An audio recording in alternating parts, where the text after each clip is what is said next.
Ladies and gentlemen, babies and elephants, welcome to another new video. My name is Bowsley, and today I want to share with you guys this League starter build, Tectonic Slam Juggernaut. It's been a while since I'm back making some build guide videos because of the last league. I wrapped up the last league, I think 2 weeks earlier before the league ended, and took some time off and really try to plan out what I'm going to do for the next league and, doing some research, patch notes and whatnot, and actually came up with a few very interesting builds that I've never played before. Ever since this new 3.11 Harvest League, they did a lot of rework on a lot of two-handed weapons, a lot of melee builds, and a lot of slam builds. So apparently, this league, you don't have to focus so much on creating a build that clears the map really fast, unlike the previous league, like Delirium, where there are a lot of monsters within the map that you're farming, that you need a lot of clear speed. This one, you don't really need to. Actually, I would say this is more of a crafting league, which is quite similar, I think, to Synthesis League as well. For those out there who loves crafting, this is the absolute heaven for you. Reason why is because of the new harvest mechanic of the craftings, where you can actually target annul certain mods of your item and target craft certain mods on your item, which is really insane, right? Imagine if you want to craft a mirror tier item, or you want to craft a really, an end game item for yourself. It's not that hard anymore. You don't require multiple mirrors just to craft whatever you wanted to craft, which is really, really cool. I really love this league because I love crafting so much. I think this is a really, really fun league to play with. First off, melee build. Now, why melee build? Because, as I said, the clear speed doesn't really matter, but of course, a decent amount of clear speed is definitely required. For this build, I definitely buffed up the clear speed as well. Single target damage really huge because of the slams. I personally don't use war cries because I'm a very lazy player. I don't like to click a lot of buttons. If you're a person like me, you definitely came to the right spot. So basically, there's only a few buttons to click. You just leap slam around and tectonic slam everywhere, as you can see in the preview video preview earlier. Went through the whole acts, whole story acts, everything without a problem. Very good amount of life because of the Juggernaut. Very good defense. Very good high life. Very tanky. Very good clear speed. Everything overall, I would say it's a very comfortable build to play with. Why Juggernaut? Because they actually buffed up the Chieftain as well. They made a few changes, but personally, I want something a bit more tanky and more reliable because it's my first character for the league start, and you want your league start character to be, to be survivable, to have good survivability in order to go through all the content, rather than taking through the content with a lot of hassle and stuff. I would say this is the best option to go for. So Juggernaut will be definitely my choice, and of course the unlimited generation of endurance charges, because Tectonic Slam requires the more endurance charges you have, the more area effect you have, and the more area damage you will have. Okay, so let's go through the Ascendancy first. Actually, I only did 3 of the trial Ascendancy. I haven't done the last one yet. Still on the way because it's still new. I'm still, this character is still very new. I'm currently at level 78. As of the recording earlier on the showcase was on around level 75-ish, something like that. So first off, you really want to start off with getting Unflinching, because this one will give you the unlimited endurance charges as long as you get hit. So a 30% chance to gain endurance charge when you are hit, 25% charge if you gain endurance, 25% chance that you gain endurance charges, you will gain up to the maximum one. So which means, let's say your max endurance charge is 5 or 4. When you gain an endurance charge, you will gain 4 or 5 instead of just 1. So it's really, really cool. That's why you can max up your endurance charges really quickly. Gain 1 endurance charges every second if you've been hit recently, and 1 to maximum endurance charges. So this is definitely the first pick that you want to go for. Secondly, you can go for Unbreakable, but this one will give you a good amount of survivability in terms of good regeneration, damage reduction, and good armor. Armor from the armor that you receive from the body armor is doubled, and 1.5% of the total physical damage prevented from hits in the past 10 seconds is regenerated as life instead. So when you prevent damage from physical, it will be regenerated as life instead. And lastly, you can pick Unrelenting. So this one gives you further more physical damage reduction and elemental damage reduction as well, and also chaos resistances per endurance charge. So currently now I can go up to 8. So 8 4 is 32. I got 32% additional chaos res on top of whatever that I have right now.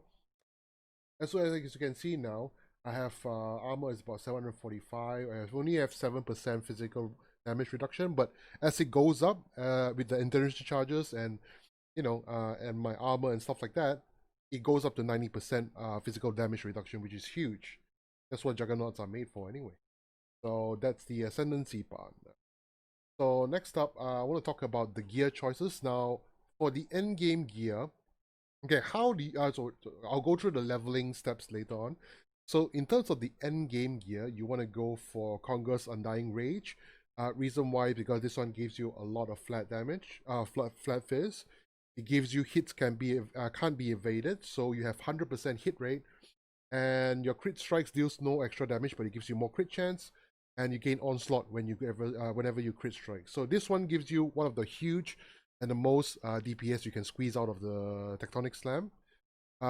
In terms of helmet, I picked up the one from the market. Slam has the 24% increased area effect because we want to scale our area effect as huge as that we can. So when we clear a lot larger radius rather than a small little radius. So this one I crafted myself life, some mana, some resist, and some strength. If you want to get a helm enchant like this, 24% increased area effect, this one will cost you about, I think, 4 or 5 chaos. If you want to get one for 16% area effect, that one will cost you 1 to 2 chaos. It's somewhere around that area. In terms of necklace, I got the Carnage Heart because this one gives me all the attributes that I need for my other gems in terms of intelligence and dexterity, and also gives me some res and also some extra damage while I'm leeching, right? I was really lucky to pick up a Tabula Rasa because I think I got it from the first map I was running from Cassia, the Blight mechanic NPC. So I got it from her, which really cool. But other than that, you can just run a 5-link if you want. 4-link even works as well. But of course, 6-link is just a matter of choice. Chaos Sign, reason why is because of the endurance charges, because we want to scale as much endurance charges as we can.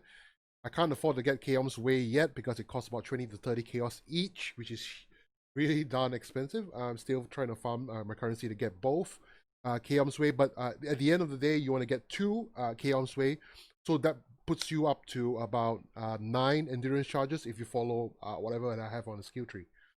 The other ring I'm using currently now will be just some res, some flat fizz, and some life. That's about it. The gloves, life, some fire damage to attacks, fire res, chaos res, and flat fizz. For the boots, we have Sundance. This one gives me attack speed because the slam is really, really slow because of the new gem, Fist of War support. It's kind of like Mirage Archer. If you have ever played Archer build, Mirage Archer is like a skeleton that pops up your head and then shoots additional skill or whatever skill that you're using. It's similar. It's just like double cast on your skill. So it hits hard, but it hits slow, but it hits really hard. Okay, as you can see. So we want some attack speed just to offset whatever that we are slow. And then after that, some fire res and some move speed. For the belt, you want to get Meganauts because this one gives you a lot more life, flat fizz, strength, and some resist. And these are the equipments that you want to get. In terms of Flask, we have Divine Flask of Heat. That gives me instant recovery, increased damage, and also Consecrated Ground, immune to curses. Move speed, Quicksilver Flask. And you want to get a Mana Flask because the mana cost is about 46 mana per cast, which is quite a lot. After the Aura Reservation, we need a good amount of mana regeneration. So it's best that you get a Divine Mana. If you get a Divine Mana Flask that has this mod on it that gives you Flask effect is not removed at full mana. That means when you're full mana, it will still regenerate your mana until the threshold has been reached. So this is really, really good. And also Granite Flask to give you more armor and 100% increased armor during Flask effect, which is really cool. So this one basically gives us a lot more armor and mana regeneration and all that. So these are the Flask choices. Now, The skill gems. So before I talk about the skill gem, I'll talk about the leveling skills that you need to use. So at the beginning of your new character, if you're creating a new character, let's say you're starting this off because it's a league start, you want to pick up the first skill, you can pick up Molten Strike, or you can pick up Ground Slam, but I would say Molten Strike is pretty cool because Molten Strike has decent amount of DPS as well. So you want to pick up Molten Strike until you can pick up Sunder. So Sunder will be doing a decent job for you as well. And as soon as you can become Tectonic Slam, you can pick up, you can replace it with Tectonic Slam. So all the skill gems, all the support gems that I'm using for my Tectonic Slam is the same ones. Sorry about the bike. So all the support gems for the Tectonic Slam is the same ones that you can actually use for your Sunder, your Molten Strike. Is everything is the same, okay? So now I'm gonna. After that, from there onwards, you just move on. So it's pretty smooth there on out, you know. So now I'm going to talk about the gem links.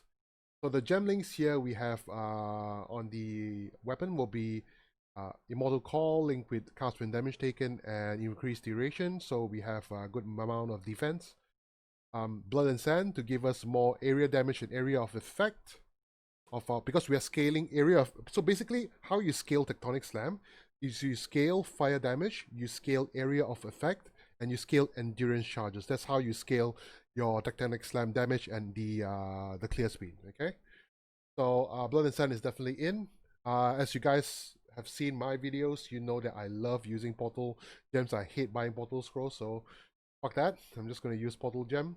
45 support linked with faster attacks and leap slam. So when we leap slam, it will generate 45 for us and also gives us faster attack. The main gem links will be Tectonic Slam linked with Melee Fizz, Fist of War. As soon as you can pick up Fist of War, just put it in, then you will see the difference in terms of the DPS. Ally damage, Pulverize will give us a lot more area effect and melee area damage, and also Shockwave support. So now Shockwave is the support that you really want to grab. So Tectonic Slam, I would say the key support will be the Fist of War and Shockwave. So these two supports are the ones that make the Tectonic Slam huge in terms of clear speed. As you can see here, you can see this is without endurance charges. If I have endurance charges, it will scale a lot more larger radius. So this is without anything. You get about this radius, right?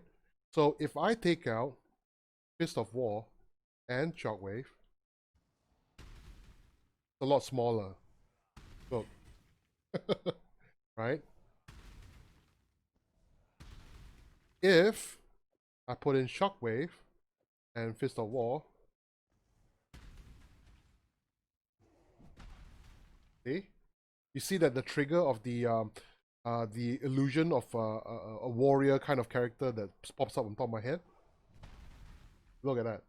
That's the difference. Okay. Shockwave basically. What does Shockwave do is basically it triggers a Shockwave on top of your Shockwave. So to put it in layman's term, it's kind of like for those of you who have actually played Dota before, it's very similar to Earthshaker, which is the character that slams the ground and, you know, basically sends out shockwaves and everywhere. It's very similar to that. Other than that, you have to try it for yourself for me to explain it to you. I'm sorry, I'm not very good at explaining how it actually works, but I can tell you this. Shockwave support and Fist of War support is the key ingredient for this linking to your Tectonic Slam. Okay? And here we have Ancestral War Chief with Maim support and Pulverize.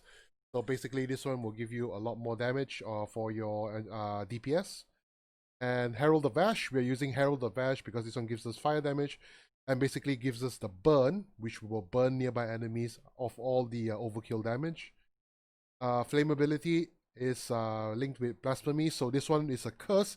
I use it as an aura instead, so gives all the nearby enemies fire resist, what do you call the negation on the fire resist, so which is really cool. I'm just too lazy to cast it myself, so I'll just prefer to use it as an aura instead. So basically the only auras you're running will be Blood and Sand, Herald of Ash, and Flammability with Blasphemy.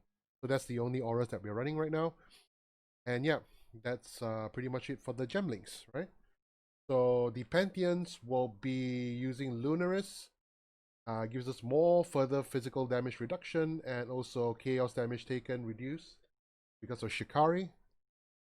And basically the Bandits, you want to get 2 extra skill points. You don't really need the crit multi from Malera. You don't really need anything else. You just want to get 2 more skill points because the 2 additional skill points will be really helpful. I'm going to go about for the skill tree. Okay, so skill tree, you're going to be starting off at Marauder here. And once you branch out down here, you're going to pick up some life nodes here, and then you're going to pick up Born to Fight, which gives you more attack speed, strength. And then after that, you can choose to pick up these 2 first. So these 2 gives you more melee face damage when you're using 2-handed weapons. And then after that, you can move over here to pick up some life regeneration, or you can't. I'm actually planning to move this out because I don't think this is going to be very helpful because it's just of the regeneration. So this will be 3 additional skill points for me to put it somewhere else. And you can actually move up here and gain a constitution for more life. And then move down here, Bloodlust for more life, and enemy can leech life from you. Pick up Lava Lash as soon as you can. So this one gives you fire penetration. You don't have to pick up the cluster jewel yet because I picked up a cluster jewel, so I would rather just use it. So in case you want to know, the cluster jewels that I'm using will be this one, area damage and Titanic swings to give me more area damage and area of effect. This is not ideal. I'm planning to recraft it again as soon as I get more currency. And then you want to pick up Ribcage Crusher that gives you more attack speed and more damage for mace. Pick up all the endurance charges here and some life. And then you want to move up here and pick up Butchery here, so it gives you more damage. And then going this way, you want to pick up Barbarism for more life. Another endurance charge here. And then after that, you want to pick up Magmatic Strikes. So you get more fire damage, more fire convert, and more fire damage with attack skills. If you don't know Tectonic Slams, Tectonic Slams is 5% more area of effect per endurance charge, and 5% Fissure Branching chance per endurance charge, and 30% and 60% of the physical damage will be converted from the Tectonic Slam itself. So here we'll be converting an additional 20%, so it's 80% conversion. So when you scale more of the physical damage, it will convert to fire damage, vice versa. So then you move up here, pick up another charges, Devotion, and then you move up, pick up Holy Domination. So this one gives you some res and some elemental damage, and then after that some fire penetration. Pick up more life nodes, Amplify for more area damage and area effect, and then Purity of Flesh for more life, and also Explosive Impact, so for more fire damage and area effect as well. So as you can see, most of the nodes that I'm picking up is actually just fire damage, area effect, and life. That's about it. That's most of the stuff that I'm just picking up right now. There's going to be a lot more changes later on, but so far this is more than enough decent for a build for you to league start, and you know, get a head start on what you actually want to aim for and actually want to play with. And yeah, that's pretty much it with the Tectonic Slam. So overall, the conclusion, I really love this build because it's melee. I always enjoy playing melee builds, and also the good amount of survivability, because at the moment now I have 4.4k life, and that's not really focusing a lot on life gears. If I change my armor, I will definitely get more life. I'll definitely go boost up to about 5 to 6k easily from there onwards, and it'll be smooth sailing from there, just pretty much clearing all the content. So the pros and cons. The pros is it hits really, really hard, and really, really good killer speed, and really good survivability. That's my opinion. For me, these 3 things, more than enough for me, because it's not Delirium League, it's Harvest League, you're just there to farm anyway. And when you're harvesting, it's easy. You can actually control how much monsters that comes out, so it's easy for you. The cons, it's slow because it hits like a turtle, but it hits like a truck as well. So the visual of it looks really cool as well. Yeah, the cons is basically it's just slow. So if you can bear with it, you're not in a hurry, take your time. This is really, really fun to play with. And really, really minimal investment. You don't have to invest a lot of money, a lot of currency into the build as well. And yeah, I hope you guys enjoyed the build guide that I came out with. been a while that I came up with a build guide, and there'll be more coming up every week as well, hopefully. And I do stream on Twitch as well, and you can check my information on my Twitch as well down below in the description. If you have any suggestions or you have any comments, put your comments down below as well. If you like my videos, please like and subscribe to my channel. It'll be very helpful and supportive of you to help me support me. And also, I hope you guys enjoy the rest of your week and the rest of your day. I'll see you guys on the next video. Peace.